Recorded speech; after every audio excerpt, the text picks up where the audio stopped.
जय माता दी।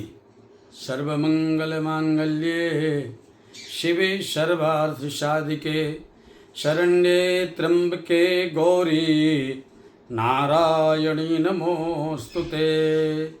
माता भगवती की उपासना एवं अष्टमी का पूजन कैसे करें? सर्वप्रथम प्रातःकालीन बेला में ब्रह्म मुहूर्त में उठ करके स्नान करके धवल वस्त्र धारण करें, पवित्र वस्त्र धारण करें। उसके बाद माता भगवती के सानिध्य में बैठकर माता भगवती का आवाहन, ध्यान और पूजन करें। माता भगवती का अभिषेक करें। अभिषेक करने के बाद लाल वस्त्र धारण कराएं। माता भगवती को लाल चुनरी विशेष प्रिय है। उसके बाद में माता भगवती को सौभाग्य चिन्ह अर्पित करें। माता भगवती को बिंदी अर्पित करें, सिंदूर अर्पित करें तथा चूड़ी और सौभाग्य की सभी सामग्री माता भगवती को अर्पित करें। उसके बाद में माता भगवती के पूजन में षोडशोपचार से पूजन करें। पाद, अर्घ, आचमनी, उसके बाद में लाल फूलों की माला माता भगवती को भेंट करें। तांबूल जरूर चढ़ाएं। माता भगवती को प्रसाद में लाल मिठाई का भोग लगाएं तथा फलों में माता भगवती को अनार का फल सबसे प्रिय है, अनार का फल अर्पित करें। साथ में पान के पत्ते पर बतासा, लौंग अर्पित करें और पूर्ण फलों में श्रीफल अर्पित करें। माता भगवती को श्रीफल, नारियल विशेष प्रिय है।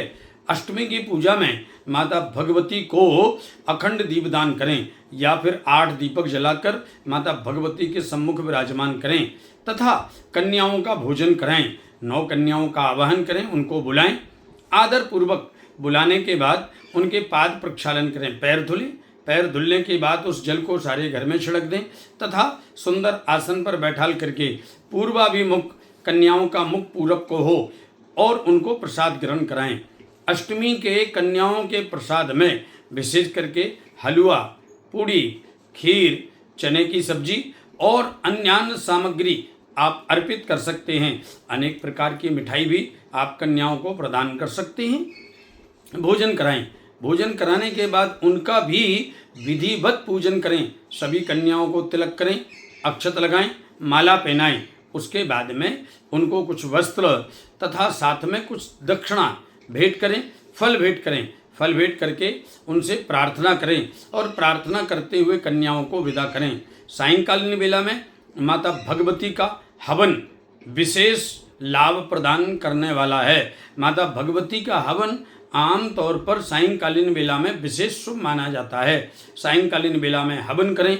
हवन की सामग्री विशेष माता भगवती को प्रिय है। जैसे भगवती के हवन में जौ, तिल, साथ में अक्षत, उसके साथ में कमलगट्टा, बेलगिरी, गूगल, गिलोय, मालकांगनी, जावित्री, जायफल, उसके साथ में भोजपत्र, इंद्रजो तथा अगर तगर आदि सब सामग्री लेकर के हवन करें। माता भगवती के हवन में लौकी की आहुति लगती है, जायफल, नारियल, कपूर, इन सब की विशेष आहुतियाँ लगती हैं। हवन करने के बाद माता भगवती की महाआरती करें। महाआरती में 108 दीपक जला करके आरती करें, बहुत उत्तम है। 21 दीपक जला करके आरती करें, 7 दीपक जला करके आरती करें या फिर 5 दीपक या 5 बत्ती की आरती तो अवश्य करनी चाहिए। सायंकालीन वेला में माता भगवती का जागरण करें। जागरण आपके जीवन में जागृति प्रदान करता है तथा अष्टधा प्रकृति आपके अनुकूल होती है। समस्त प्रकार के जीवन के रोग शोक समाप्त हो जाते, दुख दारिद्र समाप्त हो जाता, सभी प्रकार का क्लेश कष्ट समाप्त हो जाता है और माता भगवती आपके जीवन में धन धान, यश, कीर्ति, वैभव, आरोग्यता तथा घर में समता, एकता प्रदान करने वाली है। माता भगवती शक्ति का प्रतीक है। शक्ति आपके मन में शक्ति प्रदान करती है। माता भगवती आपके जीवन में शक्ति देती है और शक्ति जिसके मन में है वह निश्चित ही सफलता को प्राप्त करता है। इसलिए अष्टमी की पूजा आप सभी करें। आप सभी को दुर्गा अष्टमी की बहुत बहुत शुभकामनाएं। जय माता दी, जय श्री कृष्ण।